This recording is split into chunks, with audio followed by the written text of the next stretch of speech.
want to give all praises to Yahweh by Hashem Yahweh Shai. Give double honors to the elders that rule well, and say honors and shalom to all the brothers out there doing the work of truth and sincerity. All right, we are the Hebrew Israelites. We come out here week in and week out so that our people, the Negro, Latino, and Native American, know who they are according to the Bible, which are the Israelites, as well as to let everybody know that the so-called white man is biblically known as the devil and the Edomite, and America is known as Babylon the Great, and it will soon be destroyed. Right. Sirach chapter 1 verse 21. The fear of the Lord driveth away sins. That's right, read. And where it is present, it turneth away wrath. Exactly. Turneth away wrath. Because you fear the Lord. If you fear the Lord, you ain't going to sin. You ain't going to do nothing worthy of wrath. So it turns away wrath to fear, respect, and honor the Most High and keep His commandments. Right? That's the ultimate way to live not a carefree life necessarily, but to live a good life and to live a life where you're not constantly getting jacked up, is to be constantly meditating in this law and keeping this law to the best of your ability. Go to it. It's Ecclesiastes chapter 12 verse 13. Let us hear the conclusion of the whole matter. What is the conclusion of life, Reed? Fear the Most High and keep His commandments. To fear the Most High and to keep His commandments. That's what we got to do. Okay, that is the whole. For this is the whole duty of man. So the whole duty of man is to fear the Most High God and keep His commandments under any and all circumstances. Now, the so-called white man, being privy to that fact, knows that to establish and set up a society in which it is impossible to keep all the laws of the Most High 100%. That's why the white man got us in this condition. Now, when we went into other captivities, we were able to keep our laws, statutes, and commandments. In Babylon, in Syria, in other places, we were able to keep these laws, statutes, and commandments. But in the so-called white man's captivity, he got us under. He deprived us of that, right? And he did it on purpose because he felt like the Most High wasn't going to have favor on us if we wasn't doing that. But what they don't understand is, or what they can't stop is the fact that the Lord has to elect. Just like He's saying, He'll tell you about kings. I have set aside for myself 7,000 men that have not bowed their knee to Baal. In this case, it's 144,000 men that are gonna do enough to receive a pardon for punishment for all these sins. Sirach 1 and 22. A furious man cannot be justified. That's right. A furious man cannot be justified. You got these guys totally driven and fueled by anger, right, Reed? For the sway of his fury shall be his destruction. Yeah, the sway of his fury shall be his destruction. Like when somebody starts fighting with too much anger and aggression, right? And they get messed up. You still gotta you can have that anger and aggression, but you gotta know how to channel it. You gotta know how to be a technician with it. You gotta have technique. You gotta have tactics. Or which is just totally fueled and driven by anger. That's gonna lead to your destruction every time. That's like when we come out here, man. You see all these crackers walk up the street, man, looking at us like we ain't got no sense. Trying to, mocking the prophets of the Lord and the men of the Lord. And we angry about that, man. But if our anger was to take over us, we'd end up in jail every time. Yeah, every weekend. Killing spree, man. That's right. If anger was driving. Right. So it actually causes us to be patient. It actually causes us to exercise our faith. You see what I'm saying? For the Lord, to put our faith in the Lord that He's going to come back and render that actual execution of judgment. You see what I'm saying? We cast the judgment out, and the Lord actually renders that judgment onto these people. That's right. That's right. It says, a patient man will bear for a time, and afterward joy shall spring up unto him. That's right. A patient man will bear for a time. So we got to bear through all of this wickedness that we're dealing with right now for a time. Okay? But afterward, this time, this is when, when the fullness of the Gentiles come in. What's going to happen is what? We're going to have, the kingdom. You see what I'm saying? We got to bear this chastisement for a time. All right? Go ahead. I got to appreciate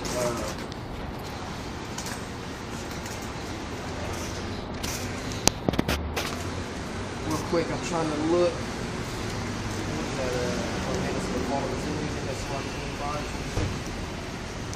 It might be 25. Yeah, this is Sirach chapter 25, verse 7. It said, there be 9 things which I have judged in my heart to be happy, and the 10th I will utter with my tongue. A man that hath joy of his children, and he that liveth to see the fall of his enemies. He that liveth to see his fall of his enemies, man. That's one of the greatest joys a man can have. He that liveth rather to see the fall of his enemy. So it's going to be a joyous thing when we witness this goddamn the so-called white man go down. That's a joyous occasion. So we got to bear through this. In the meantime, as it says, matter of fact, Read that again in Sirach 1. So Sirach 1 and 23, it says, a patient man will bear for a time. A patient man will bear for a time. So we have to understand and execute patience and bear through this affliction for this time period. Read. And afterward, joy shall spring up unto him. And afterward, we're going to be joyful. Why are we going to be joyful? Because we're going to see and partake, Lord willing, in the downfall of our enemy. So that's going to give us joy. Right. And we're doing the rest of the kingdom, right? Yes, keep going in Sirach. Come on. Verse 24. He will hide his words for a time, and the lips of many shall declare his wisdom. Read. The parable of knowledge are in the treasures of wisdom, but godliness is an abomination to a sinner. Godliness is an abomination to a sinner. Hence why the majority of people that walk by us and see us doing what we're doing laugh at it, frown upon it, look at us like we're crazy and we're weird, because we're exercising godliness. We're being godly, because godliness is an abomination to a sinner. It is the furthest thing from a sinner's mind. What these wicked ass people out here don't want to do.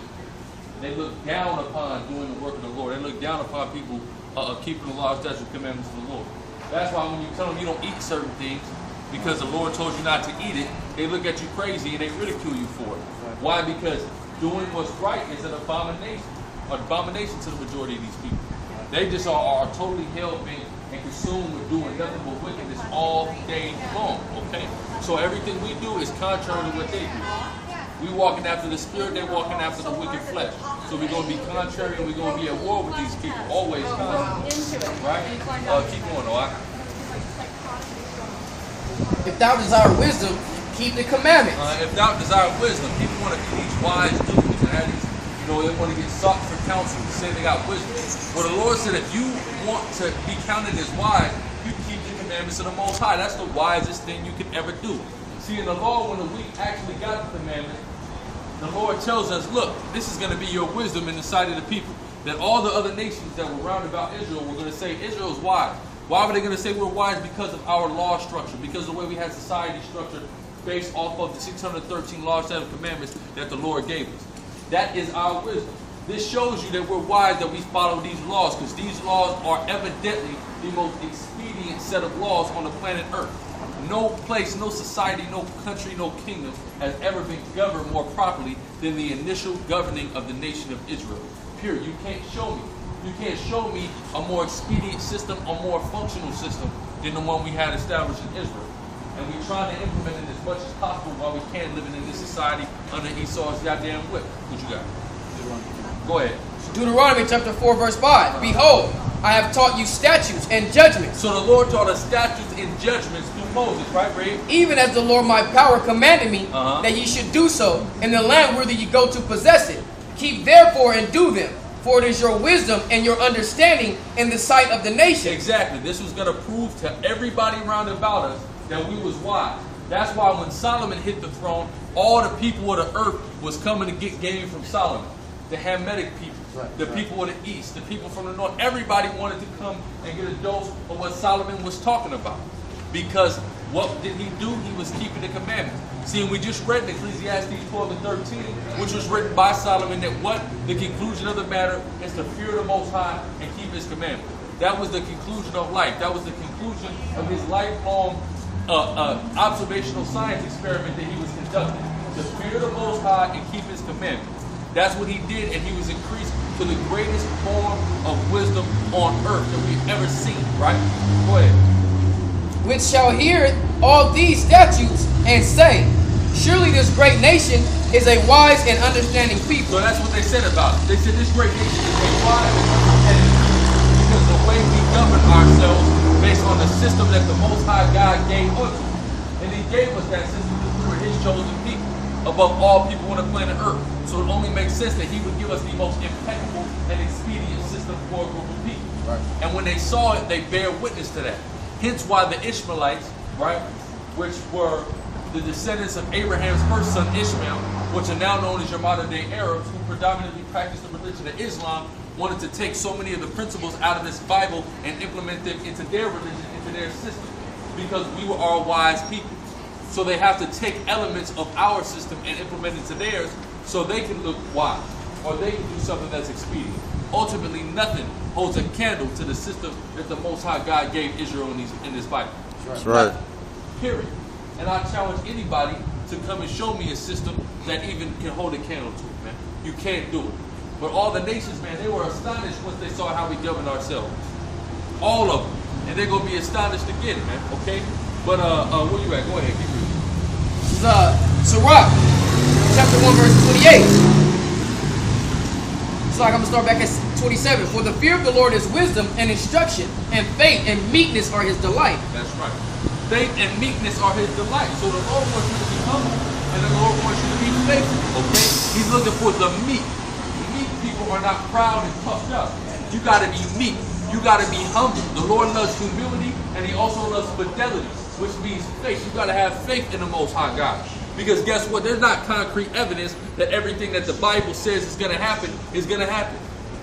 But you have to have faith that the words written in here aforetime were written and they're going to come to pass. Just like we can show proof of the prophecies in the Bible coming to pass.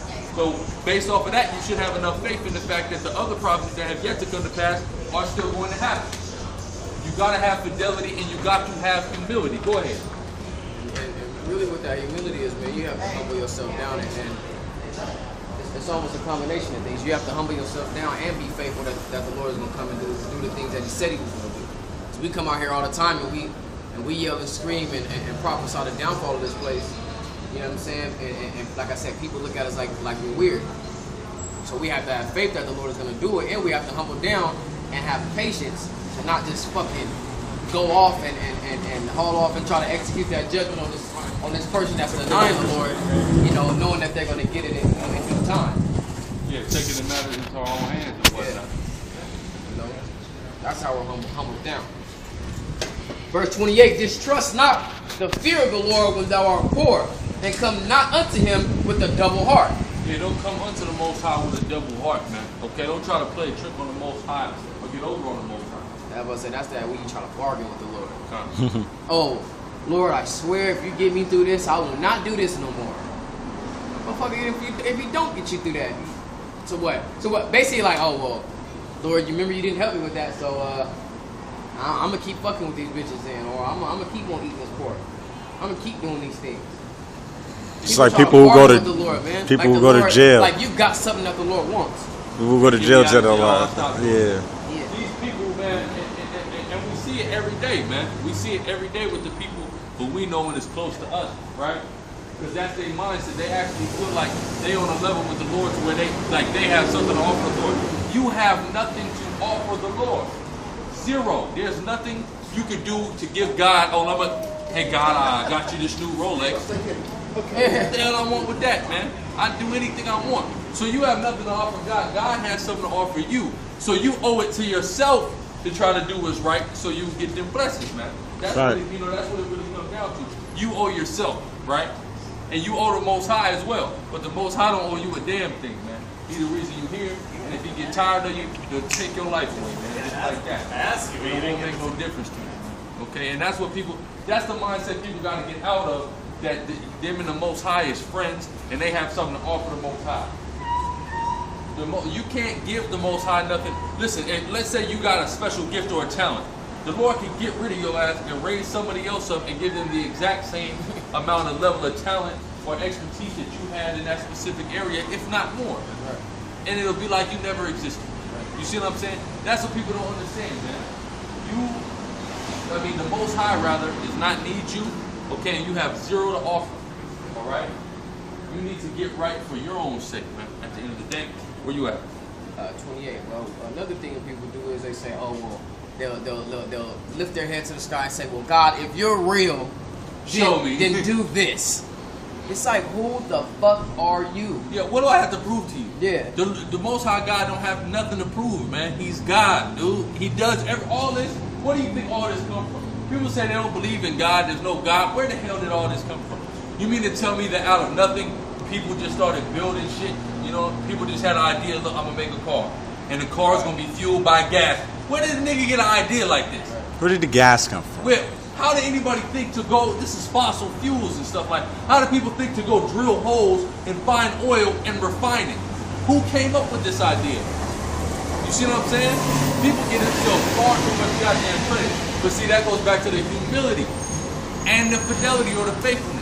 Because if you have faith in the Most High, and if you're humble enough to admit that I can't do the things that I do, or mankind could not do the things that they do on their own, that they had to have some type of divine intervention, some type of help from on high to get the ideas to come up with the shit that they do.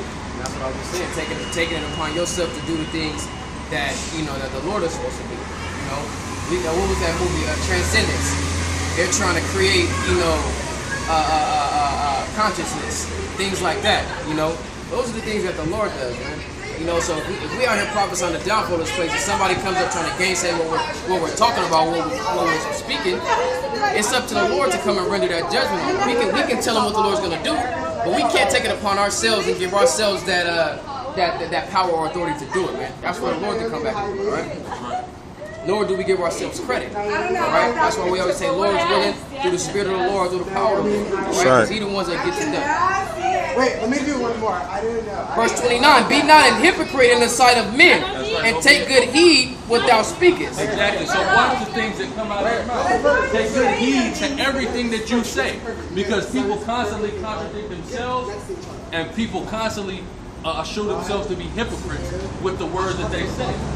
So the scriptures advise yourself to watch your damn mouth, okay? And that's always good advice to tell somebody to watch their mouth, because your mouth will get you in a whole heap of trouble, man. Okay? So you gotta watch your damn self, man. Okay? Because how many times has a person proven himself to be a hypocrite by saying one thing here and another thing there? Countless times, man. We can think of name any person that you know, and you can think of countless times they proved themselves to be a hypocrite based off of simple things that came out of their mouth, man. So you gotta watch your damn mouth. You gotta cover your tracks. And with that, they try to then turn and say that the Most High is a hypocrite, or that he contradicts himself. You had this dude recently who came on Sandetta TV, the Ethiopic Hebrew dude, and he was trying to say that the Most High doesn't do evil, which he didn't have the understanding. But God does evil. But then Sandetta came back to say, well, God does evil. Y'all condemn homosexuals, yet at the same time God created. So we're gonna explain that real quick. Read that, and then I'm gonna go read that. It's Isaiah chapter 45, verse 7. I form the light and create darkness. So the Lord does everything, the darkness and the light, right, Reed? I make peace and create evil. That's right. I, the Lord, do all these things. So the Lord does everything because the Lord is the literal supreme being, the supreme entity of all time, of just period. So nothing can happen without the Most High doing it. It is literally impossible. If the Most High does not sanction it to happen or allow it to happen, it doesn't happen. That's period, right? On what he said dealing with the homosexuality issue was, well, if he does the darkness or the evil, did he do that? Yes, he did do that, and he did that for a purpose, okay? Because he does everything, right? But go ahead. The whole thing? Started what, like 27, 24, man? This is Romans chapter 1, verse 21. Because that when they knew the Most High, they glorified him not as the Most High. Neither were thankful, but became vain in their imaginations. So people became vain in their imaginations, right, Reed? And their foolish heart was darkened. And their foolish heart was darkened, right, Reed? Professing themselves to be wise, they became fools. Right, Reed? And changed the glory of the uncorruptible power into an image made like the corruptible man. Okay, go ahead. And to birds and four-footed beasts and creeping things. Wherefore the Most High also gave them up to uncleanness. So the Lord gave them up to this uncleanness for a purpose, right, Reed? Through the lust of their own hearts, to dishonor their own bodies between themselves. That's right. So the Lord gave them up to their own vain uncleanness and the thoughts of their minds, right? So that's that darkness. He did that for a reason. Now it's going to tell us what the ultimate reason for him giving them up to them vile thoughts. Read. Who changed the truth of the Most High into a lie. That's right. They changed the truth of the Most High into a lie, right? Read. And worship and serve the creature more than the Creator. Go ahead. Who is blessed forever. Amen. For this cause, the Most High gave them up to unto vile affections. He gave them up unto vile affections. The Lord, because of how wicked they was living, the Lord gave them up to these vile affections. Right? Read. For even their women did change the natural use in that which is against nature. So the women started being lesbians. Read. And likewise also the men. Men started being faggots. Read. Leaving the natural use of the woman, burning their lust one towards another, men with men working that which is unseemly. Working that which is unseemly, inconvenient, right, Reed? And receiving in themselves that recompense of their error. So the Lord set them up for failure. There's groups of people that the Lord set up for failure. He said, He said, working in themselves the recompense of the error that was made. The recompense means the retribution, the payback. What is the payback pursuant to the laws of God for homosexuality? It's death. So if the Lord gave somebody up to be a homosexual, it was only to set them up for failure. Now some people say, well, how could the Lord do that? Now we got to understand etymology. We got to understand that the term theater, the root word of theater, comes from the Greek word theos, which means God. So when you deal with God, you have to deal with Him in from the aspect of a screenplay writer / director. This is His movie. In a movie, you have to have an antagonist, right? You have to have good and bad. The Lord tells us in Proverbs that a false balance is an abomination. So good and bad have to be balanced out. And now we're dealing with a movie. He's got to write the movie. There's got to be bad people. There's got to be villains. And you got to have heroes. In the best movie have what? Anti-heroes. Meaning the hero that you wouldn't expect to be the hero. Which is who? The elect. Starting with who the world ignorantly calls Christ. But the Lord's chosen. The elect, 144,000. The men that get out here and make people look at us like we're crazy. We're the anti-heroes of this whole movie. Okay? But then you got the bad, which are the 2/3 of our people, right? The homosexuals, the idolatrous, demonic people of our own people, and the so-called white men. Those are the bad guys. So you got to have good and you got to have bad. Now at this point in time, it seems as if the bad is outweighing the good, but that's okay because the time is going to come where the good is going to outweigh the bad, and that, in retrospect, is going to overall balance things out. It's like this. You got to understand. If everything was just good right now, think about how many jobs. You have people out fighting for so many years. We need more jobs. We need more jobs. If we cut out all the bad, think about how many police officers would be cut. If everything was good, this motor vehicle would never break down. Think about all the mechanics that would be, cut off. If everything was good, nobody ever gets sick. Think about all the nurses,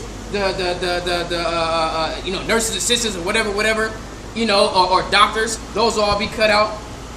Lawyers will be cut out. I mean, shit. The only thing to be left is farmers.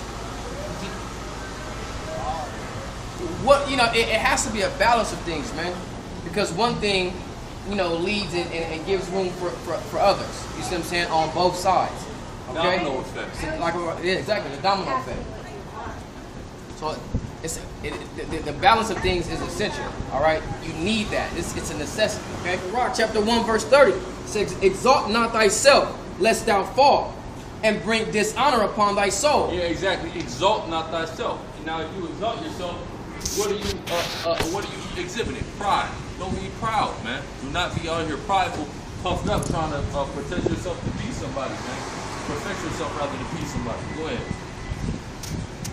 And so the Most High discovereth thy secrets and cast thee down into the midst of the congregation. Yeah, the Most High will expose your ass, man. He don't like, man. The Lord like we already read. He like humbleness.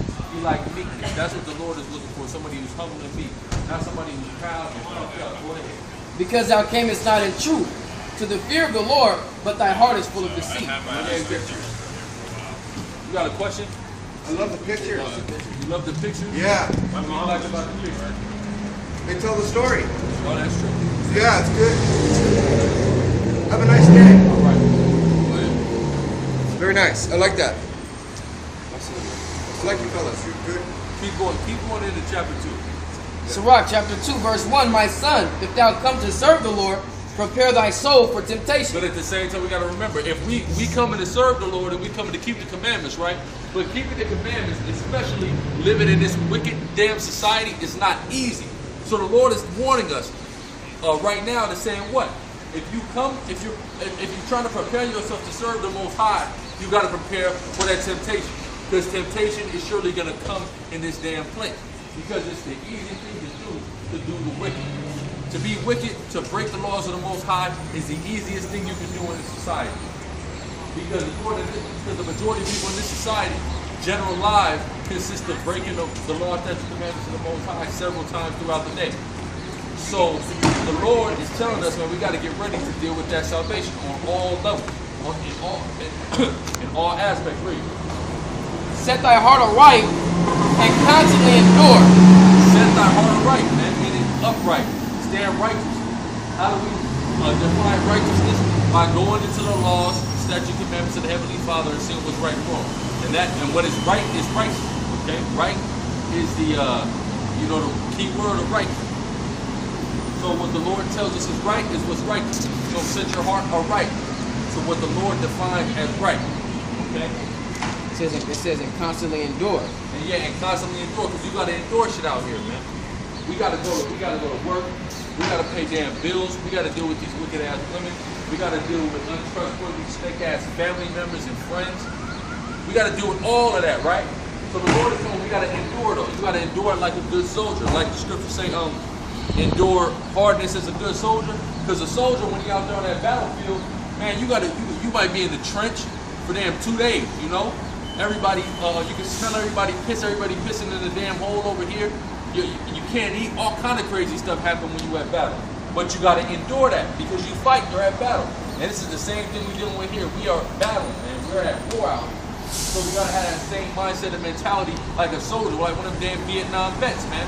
You fighting for the jet and you enduring all the hardness and all the dis-ease, not being at ease that we got to face out here. You understand what I'm saying? Go ahead, It says, whatsoever is brought upon thee, take cheerful. Whatsoever is brought upon thee, take cheerful. Because we're going to go through affliction and take it cheerfully. Basically, roll with the punches, man. Like a boxer. A boxer might get socked in his damn chin, but he ain't going to get mad he got socked in the chin. He's just going to adjust and keep moving. And that's how we got to be out here, because we're going to go through hell. We're going to catch hell out here. So we got to deal with that, right? Go ahead. And be patient when thou art changed to a lower state. Be patient when thou art changed to a lower state. We're going to go through ups and downs, right? And when you're going downward, you might be a little worse off than you was yesterday or a couple months ago. You got to endure that with patience, because the Lord is getting ready to bring you back up as long as you be patient and you be faithful. As we read a few verses prior, the Lord likes for somebody to be faithful, to have that fidelity, to be faithful in Him. So if you're faithful and patient, because really, faith equals patience. They're synonymous. They go hand in hand with each other. One that has faith is going to have patience. One that has patience is going to have faith. So have faith and be patient when you're brought low, because the Lord is going to bring you back up and have you sit better. Go ahead, Verse 5, for gold is tried in the fire. Gold is tried in the fire. You got to remember, we are the Lord's gold. And gold is tried in the fire. When you have somebody that's trying to refine gold, they put it in the fire. Job chapter 23, verse 10. But he knoweth the way that I take. When he hath tried me, I shall come forth as gold. I shall come forth as gold. So really it's all a metaphor. So we got to remember, gold is tried in the fire. So us as the Lord's precious things and as the Lord's gold, we got to be tried in that fire. And when you come out of that fire, you gold. Now if you take some knockoff gold and you put that in the fire, it's going to burn up. It ain't going to come out the same as gold. No matter what the hell you put gold through, gold is still going to be gold and it's still going to retain its value. And as us as the Lord's gold, the elect being the Lord's gold, Lord, when we be a part of the elect, no matter what we go through, we still going to come out shining and we still going to retain our value. That's right. Which is almost invaluable at this point. You understand what I'm saying? Sirach chapter 2 verse 5. For gold is tried in the fire, an acceptable man in the furnace of adversity. That's right. So acceptable man shall be tried in the furnace of adversity. So we got to go through adversity. We got to go through hardships. We got to go through hard. We're going to catch hell out here, because the wicked is in rulership. So when the wicked is in rulership, people is going to be mourning. Okay? But we got to go through it. We're going to come out as gold, and then the Lord is going to exalt us and set us on high. Set us up as a ruler. You understand what I'm saying? But go ahead. Verse 6, believe in him and he will help thee. That's right. Believe in the Most High God and he will help thee. Okay? He will assist you. He will guide you in, out of these situations. He'll always have a door open for you in these situations. That way things will get a little easier, or ultimately it's not going to lead to your downfall. Okay? But you got to trust in him and he's going to help you. Read. That's why the scripture says that whatever comes upon, whatsoever come upon thee, look at it cheerfully, man. Because you know the Lord is always going to, when you put your faith in the Lord, he's always going to basically see you through, for lack of a better saying. Just like sometimes too in boxing, a boxer you want to clean on the chin and smile, Right. Smile at him, laugh at him, you know what I'm saying? Like, all right, like you got me, but I'm still going to get you, you know what I'm saying? Right. And that's the kind of mindset we got to have. Because there's an analogy Paul makes in the New Testament about boxing. I forget what scripture it is, but it's a boxing analogy, you know what I'm saying? And sometimes it's good to compare a brother in the truth to a boxer because we fight. You know, this whole journey you have from the time you wake up until the end time coming is a fight. You know what I'm saying? So boxing is always a good analogy. But go ahead. Hey, right. Especially when we out contending for the faith. Yeah, exactly. And somebody think they got a precept on you, you know, and they hit you with something, and you know, either if it's let's say it's in person, you know, you got people like, ooh, he got you. Yeah. And you kind of smile, like you're like, all right, look, let me show you something, all right? Right. Because through the Spirit, man, when the Lord is actually dealing with you, man, the scriptures say, man, you'll speak things that people can't gainsay. Yeah, that's right. There's nothing that can come up against you. Hey, it's like my man can see it. Yeah, that's right. No matter how good of a first round somebody has for him, he gonna sit there like, all right. As soon as he's done, I'm tearing his head off. And this brother's right, man. The first battle you see of this dude, the first battle I seen, he went second. So after the dude spit his first verse, everybody I showed this video today like, hey, he just killed this nigga, man. I'm like, hey, you haven't heard that. You haven't heard this man, all right? This is the rebuttal, all right? Go ahead. It says, verse 6, believe in him and he will help thee. Order thy way aright and trust in him. Ye that fear the Lord, wait for his mercy and go not aside, lest ye fall. Read that again, son. Ye that fear the Lord, wait for his mercy and go not aside, lest ye fall. Exactly. If you fear the Most High, you wait for his mercy. You may be going through things, but you have patience and you have faith and wait on the Lord's mercy. You don't go and try to say, well, look, the Lord ain't being merciful fast enough for me, so I'm going to do something that's against what the Most High wants me to do to try to get out of this situation. And in the midst of you doing that, you're going to fall and you're going to slip up and be looking stupid as hell, man. You know what I'm saying? It's a lot of people. Look, I know I ain't supposed to sell no crack, but look, here's what I can do. I can get this crack, I can get this money real quick, I can pay this rent. You see what I'm saying? Boom. You go sell some crack, you get busted, you get locked up. Now you ain't gotta worry about your rent, you gotta worry about going to jail. Right. You see what I'm saying? Some people just off themselves. See, that's the thing. Yeah, we were that's just true. talking about that earlier, man. That people always try to put the Lord, you know, try to put pressure on the Lord. Yeah. You know what I mean? To try to put the Lord out there, like, Lord, if you real, or God, if you real, then I need you to do this. God, if you get me through this, then I'll start to believe on you, or I'll do the things that I know you want me to do. But if you don't help me through this, or if you can't show me who you are or that you're real right now, then I'm not gonna do those things. You know what I'm saying? And that's where your downfall comes. You know what I'm saying? Later on down the line, hey, the Lord might even bless you, man. The Lord might even put something or give you an opportunity where you really start making money. You really start, you like, shit, see, God ain't real, man. I told God, hey, man, if you real, show me. He ain't show me, so guess what? I'm out here, I'm making money. And look at me now, I'm doing my thing. You either end up in jail, man, or dead. That's right. The Lord is doing all that for your own destruction. Yeah, that's right. That's right. Verse 8, ye that fear the Lord, believe him, and your reward shall not fail. Your reward shall not fail. The Lord is not going to fail to reward somebody who's being a faithful servant unto him. Right. Okay? The Lord would never do that. He's going to give you a reward. Okay? Which is going to be the greatest reward. Which is that penny that we're working for, which is the kingdom. Right? That's right. Inheriting the kingdom of heaven reach. It says, ye that fear the Lord, hope for good, and for everlasting joy and mercy. That's right. Everlasting joy and mercy. What is everlasting joy and mercy? The kingdom of heaven reach. Look at the generations of old and see, did ever any trust in the Lord and was confounded? Exactly. Look at the generation. Oh, read the Bible, right? And take these biblical characters and show me which one of them trusted in the Most High and failed. Show me one of them. You can't show me no example of that. If you trust in the Most High in truth and in sincerity and are following His actual word, not the word that got into you said, well, look, my grandmama, she believed God all her life, and then she had cancer and died. Right. Well, she wasn't following the Lord for real. Right? She wasn't keeping up all the commandments. Take a look at her diet. Her diet had a lot to do with probably her death. But the Most High already gave us the blueprint on what not to do to promote longevity in our lives. You understand what I'm saying? So you can't find me anybody who truthfully followed the Lord and died. You had a guy like Marshall, for example. You know, the elder's elder. He lived a full life. He lived over a day. The Most High said, if you live over 70 years, it's because you were strong. He lived over 70 years and died.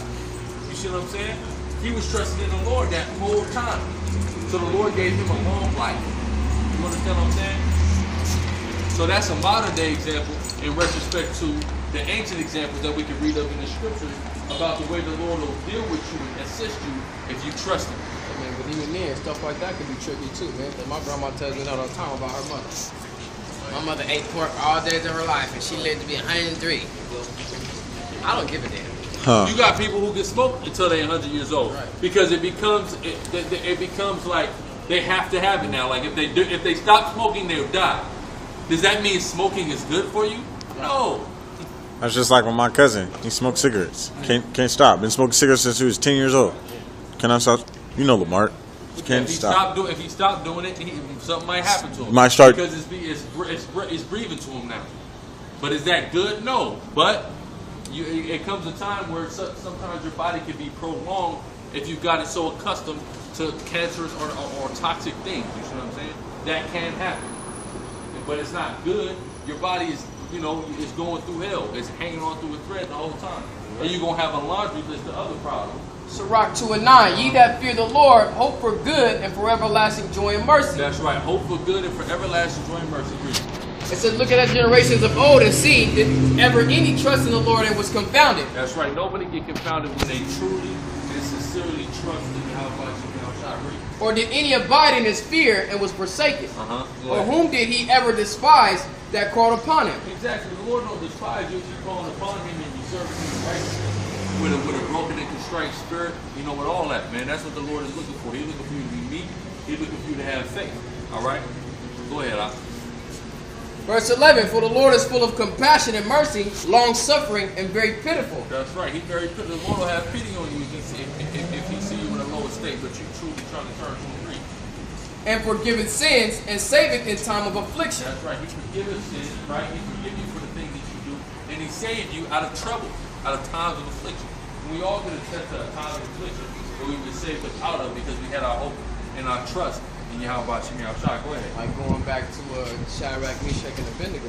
Ooh, that's a great example. That's a great example. What the Lord said He'll save you in time of affliction. Now this is the thing. You got people that the Lord didn't deliver them out of that affliction until they were cast into the fire. In the fire burning, and they didn't get burnt. You see what I'm saying? You have people come up. Matter of fact, get that. I think Daniel 3. Yep. What was that movie we was watching, bro? When they were talking about the chip or the mark of the beast? Image of the Beast, right? You see what I'm saying? That bitch got all the way up down to the fucking on the chopping block, and then want to switch up. Oh, all right, I'll take the chip. All right, I'll take the chip. And then look, they put her head on the guillotine, right? Yeah. They put her head on the guillotine. Then the earthquake came. She could have still had faith because she got saved because all them soldiers had ran off. Left, yeah. Right? So she could have been like, all right, perfect. This is good. I have faith. But then she's sitting there by herself, head on the guillotine, and she said she'll take the chip. She'll take the mark. Right. And then the guillotine came and cut her head off. And it drops. You see what I'm saying? That's what the Lord said, man. You got to endure. You got to be patient. All right? You got to have faith. Because somebody who truly had faith would have been like, oh, perfect. Got up, put their little bands right there, let the guillotine drop, boom, cut her free, and get up out of there. And smart. Because the Lord opened that door for her. And Right. she still went off. You see what I'm saying? So that's not the mindset you got to have. You got to really have faith in the Most High. Really do it. Hey, the scripture says, man, to endure unto death. It'll be the last second that he saved. Right. The last second. And there's going to be martyrs as well. You got to take that into consideration. I was about to say, man, people got to understand. People put themselves on this pedestal like the Lord owes them something. You gotta be faithful unto death. I tell you right now, man, if you know what I'm saying, somebody come up, shit, pull a goddamn burner to my head right now, it's like I'm not gonna say, oh, see the Lord, oh, he got me blame the Lord, got man. me killed, man. Nah. Yes, hey, it's all through his plan, man. I needed to die. And that's the problem. Everybody love their damn life so much. Too much, man. Yeah. We gotta understand, us as human beings are expendable, man. We are expendable in the eyes of the Most High. You gotta remember that. Just be humble enough to know that you had the opportunity to serve in the way you did. Yeah, that's right. This is John chapter 12, verse 25. Like a job, real quick, like a job, right? Like you might go to a job interview, and hey, they turn you down. Hey, thanks for the opportunity. You know what I'm saying? Thanks, hey, Most High, thanks for the opportunity, man. You know? Okay, that's right. This is John chapter 12, verse 25. He that loveth his life shall lose it. That's right. And he that hateth his life in this world shall keep it unto life eternal. Exactly. When you start coming into the truth and you start getting right with the Lord, you begin to hate your life. As in, not literally hate your life, but you begin to look at your life like it's temporal and it's expendable, and basically value the Most High over it, you know? To where you know you'll sacrifice certain things in your life because they conflict with what the Most High wants you to do. That's You know right. what I'm saying? That's really what it is. Not literally, you know, fuck my life. Well, I mean, you gonna kind of take that aspect of sometimes too. Like, man, fuck what I got going on. You know what I'm saying? Because ultimately, it's all about the Most High's plan, what the Most High wants you to do. Sometimes, hey, you might meet a new little broad. She might say, well, hey, Sunday afternoon, you know, I want to hang out with you. I'm free. Look, I'm gonna come over. I got the house to myself. Give you a nice massage. Do all. She make it sound real good. But guess what? You got to come out to camp. Right. So you gonna say, you know what? I hate my life. As in, I'm not gonna do what I know is gonna be a hell of an afternoon with this young lady, so I can come to camp. You see what I'm saying? Or like, I remember this one broad, man, when I was back up in Seattle. This one broad I had knocked, man, and she used to always call me to kick it with her, but it was always on the Shabbat, every time, always on the Sabbath, right? Now on the Sabbath, you ain't supposed to have sex, right? So this girl calling me to come over every week on the Sabbath. Now I know I can't go over there because I know what she gonna want to do. You see what I'm saying? Now I'm showing to where I hate my life. But now during the week when I want to hang out with her, she's not available. I never end up getting with her, man, which is ultimately for the better. That's out through the spirit. Yeah, but you know, it's because I hated my life. I love the Most High. I value the Most High over myself. You understand what I'm saying? And that's the type of mindset we got to take. You understand what I'm saying? But the scripture just said that, man. That temptation. Yeah, prepare your heart for temptation. Because these women, they're honestly, they're gonna be the biggest temptation. You know, the woman is the biggest temptation. Because when you read these scriptures from the beginning, a woman was always from Adam and Eve. A woman is always the one that's gonna be able to get into your head. Your homeboy can't get into your head as much as the woman you lay down with. You see what I'm saying? You weak for it. And that was always our problem with Black and Hispanic men, right? We weak for our women. You see what I'm saying? And you gotta check yourself on that, because that can lead to your destruction. And that's where a lot of temptation is gonna come from. It's from that woman. You know? So you gotta keep it in perspective, right? Where you at? And then in the scriptures, a man to do anything to make his wife happy, or some yeah. He will. A man will do almost anything, go out of his way, move a damn mountain if he could, right? For his woman, right? You know it. It's Daniel chapter 3, verse 26. Then Nebuchadnezzar came near to the mouth of the fiery furnace, and spake and said, Shadrach, Meshach, and Abednego, ye servants of the Most High God, come forth and come hither. Then Shadrach, Meshach, and Abednego came forth to the midst of the fire.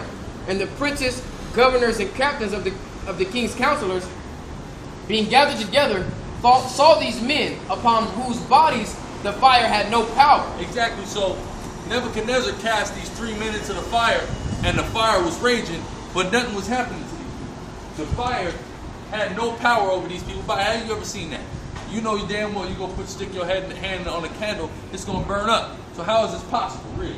Nor was an hair of their head singed. A hair of their head singed. Not a hair on their head was singed. If you hold the lighter too close to your face, you ain't gonna have no damn eyelashes. Right. No. These men were thrown into a midst of a raging fire, and not a hair on their head was singed. Read. Neither were their coats changed, nor the smell of... They clothes was cool. That's right. You go stand, you gonna have ash, all kind of crap on your clothes right now. Read. It says, nor the smell of fire hath passed on them. Not even the smell. You couldn't even smell the fire on them.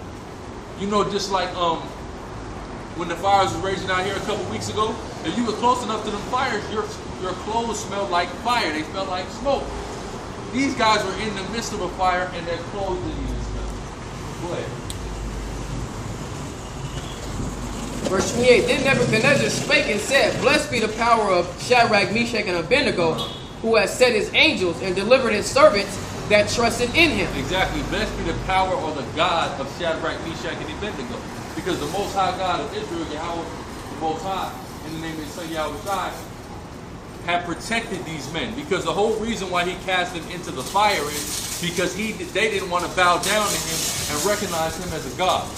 So because they didn't want to recognize him as a God, because it would have been a direct violation of the laws that God gave us, he put them in the fire, and the Lord saved them up out of that fire. You see what I'm saying? Go ahead. And have changed the king's words, and yield their bodies that they may not serve nor worship any God except their own power. That's right. We ain't going to worship no God on this whole earth save the God of Israel, save the Most High God of this Bible. Yahweh, that's the only power we worship. That's right. That's it. Because he does things like that. He's an awesome God, as they say. My God is an awesome God. Our God is an awesome God, an almighty God, an all-powerful God. Therefore, we know that we can get delivered out of situations like that. Sirach chapter 2, verse 12. Woe be to fearful hearts and faint hands, and the sinner that goeth two ways. Woe be to fearful hearts and faint hands. So when you start lacking faith, what happens? Your heart gets fearful and your hands get faint. You're not as determined to do the work of the Lord. And your heart and your mouth begin to go two ways. You begin to say one thing, but you begin to do another. You begin to become a hypocrite. So the Lord is saying, woe to you when your heart becomes fearful and your hands become faint and you start losing that faith. What does woe mean? It means destruction. So when you start losing faith, the Lord is going to cast destruction upon you. Because like we already read, he loves people to be faithful. But when you start being faithful and saying another, stop being faithful rather, and saying one thing and doing another, you're starting to sin against the Most High God, woe is going to come to you. Destruction is going to come to you, right? Go ahead. It's verse 13. Woe unto him that is faint-hearted, and he believeth not. Therefore, that believeth not. Woe to the non-believers out here. Those are infidels. These non-believers read. Therefore shall he not be defended. He shall not be defended, because when you have trust in the Most High God, he will fight for you. He defends you. He is your defense. He is your rock. He is your help, right? But when you don't do that, what happens? The Lord is not there to defend you. Nobody's there to defend you. Your ass is going to lose every time. That's right. Go ahead. Verse 14. Woe unto you that have lost patience, and that will you do when the Lord shall visit you. That's right. So, and what will you do when the Lord shall visit you? What are you going to do, those of you that lost patience? The 2/3 of our people that lost patience. What are you going to do when the Lord comes to repay you for losing faith, for losing patience? What are you going to do? The Lord is surely going to reward you for that wickedness. The Lord is surely going to punish you for that sin. What are you going to do? You ain't going to do nothing except sit there and take whatever the Lord gives you, which is 9 times out of 10, death. Where you at? I'm Go ahead. Yeah, keep reading. Yeah. Verse 15. They that fear the Lord will not disobey his word. That's right. Them that fear the Lord will not disobey his word. If you fear the Lord, you go constantly keep his commandments to the best of your ability, because you're afraid. What are you afraid of? What the Most High might do to your ass. He created all of this. Imagine what he could do to you. Right? But go ahead. And they that love him will keep his ways. That's right. We'll keep it. When they that love the Lord will keep his ways always. We're not going to. So this is how we know the majority of you people, you don't love the Lord. You don't do nothing the Lord told you to do. You do nothing but break the things that the Lord told you to do. So you clearly must not love him, right? Go ahead. Verse 16. They that fear the Lord will seek that which is well pleased unto him. That's right. They that fear the Lord will do what? Seek that which is well pleased unto him. You will do the things that the Lord says is good, that he is pleased in. You will keep his word. You will keep his commandments. You will teach this, and you will teach this truth to people, right? Those are the things that the Lord takes joy in seeing. So when you actually love the Lord and you actually fear the Lord, you're going to go out of your way to display that to the Lord, to prove that to the Lord. Because the proof is in the pudding. That's why the scriptures say you will know them by their fruits, right? That's right. If your fruits are doing all things that the Most High God takes joy in, then it's proof that you love the Most High. Go ahead. And they that fear him, and they that love him shall be filled with the law. That's right, shall be filled with the law. So if you love the Most High, you shall be filled with the law. That's why it's written in 1 John 5:3, the love of the Most High is keeping the commandments. The basic, not 1 John 5:3. What am I thinking about? It's in 1 John. Yeah, exactly. So if you love the Most High, you're going to keep the commandments. That's period. The love, you full of that commandments, you have that love for the Most High. Go ahead. They that fear the Lord will prepare their hearts and humble their soul in his sight. That's right. Again, having your heart prepared, which is really your mind prepared. What is your mind going to prepare to do? To endure hardness, to face temptation, and to keep the laws by saying, we will fall into the hands of the Lord and not into the hands of men. That's right. We're not worried about what man will do to us. We're not worried about what the so-called white man, any laws or legislation he passes, and possibly get us locked up. What we're worried about is falling into the hands of the Most High, because the Most High can do some very terrible things to you if you wicked, man. He can do some very terrible things to you. Okay? Now, the so-called white man, he might get locked in jail, he might get gun you down, okay? But the Most High can do a whole lot worse. The Most High can give you a sickness or an illness that'll slowly kill you while you watch all the people around you that you care the most about die. He could do some terrible stuff like that if he felt like doing it. You understand what I'm saying? You be walking around with no damn leg or arm, man. Yeah, you know? So the Most High said, what? Basically, you got to fear him more so. Don't worry about what these people can do to you. Worry about what God will do to you for being wicked. That's what you need to be worrying about. Not nothing. None of these people can't do nothing unless the Most High signs off on it in his damn person. Right? But go ahead. For as his majesty is, so is his mercy. As his majesty, so is his mercy. The Lord is merciful. So if you have the faith and you know, look, at the end of the day, the Most High is going to judge me more than these people, then guess what? The Most High is going to be merciful, because again, his mercy is as great as his majesty. So as he is the Most High God, that's his majesty. He's the Most High, high above everything else ever, right? His mercy is that high as well. So we got to keep that in mind. For us, his people, the Israelites, the Black, Hispanic, and the Native American men. That's right. Where the Lord is showing that mercy. So I got to make sure I put that vibration out. See, and that's how a lot of the scriptures, that's how a lot of the scriptures that was written in the New Testament was misconstrued, and people want to say, well, this is needed for everybody. Because what happens is, just like I was just talking right now, I wasn't being specific, but I knew who I was talking to. I was talking to our people. Now, somebody could have took that, like one of these white people walking by could have walked by and say, yeah, he's right. Not knowing that they're not my audience, I'm not talking to you. And that's the same thing about the New Testament when it was written. It wasn't written to these people.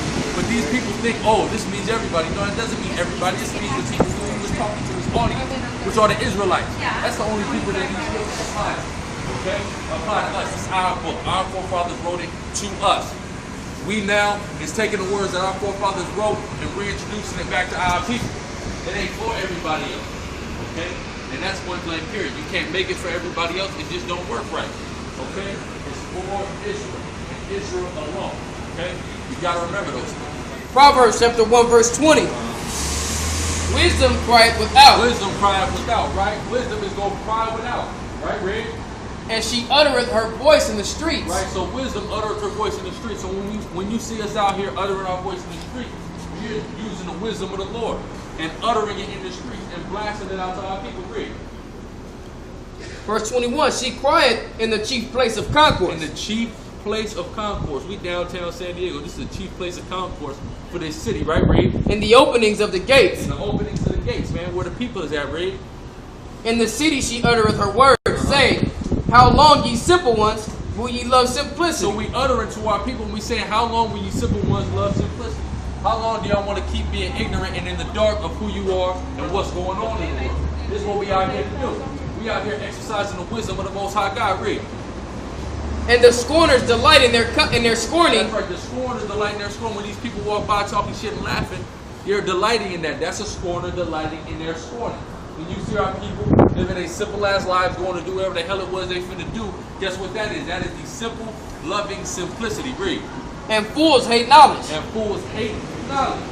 The majority of our people are fools. How do we know they're fools? Because they hate what we're talking about. We're giving them knowledge, wisdom, and understanding through the spirit of power, Yahweh, and they want to look at us, laugh, or not even look at us, but walk right by us. That's a fool loving his foolishness. Loving the goddamn ignorance, loving wickedness. And the Most High gonna repay him for that. Go ahead, Ak. Verse 23. Turn you at my reproof.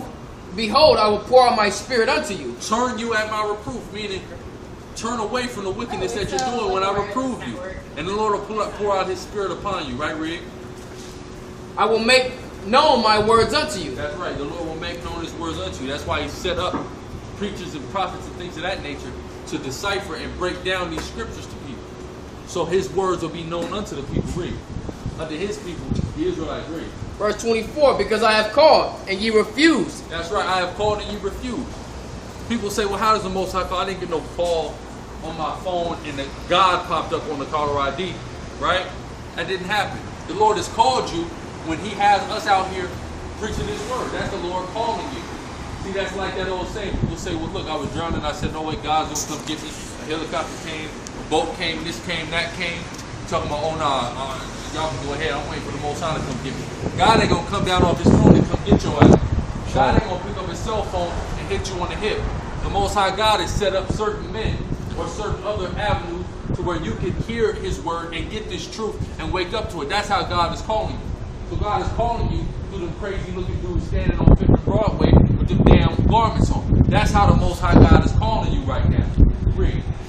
But ye have set at naught all my counsel, and would not, and would none of my reproof. Exactly. They set at naught His counsel, meaning when they see us, they walk right by us. They don't give any heed or pay any attention to what we're talking about. All right, read. I will also laugh at your calamity. I will mock when your fear cometh. So the Lord said He's going to laugh at the calamity of 2/3 of our people because they didn't get the memo. The memo was there. We had it in their face, but they didn't take it. They were led to water, yet they still didn't drink the water. Therefore, the Lord is going to laugh when they receive the recompense for not drinking the water, because the water that we've given out over here is the water of life, the same water Yahweh spoke of in John the 4th chapter. That's right. You'll see it.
You'll find it.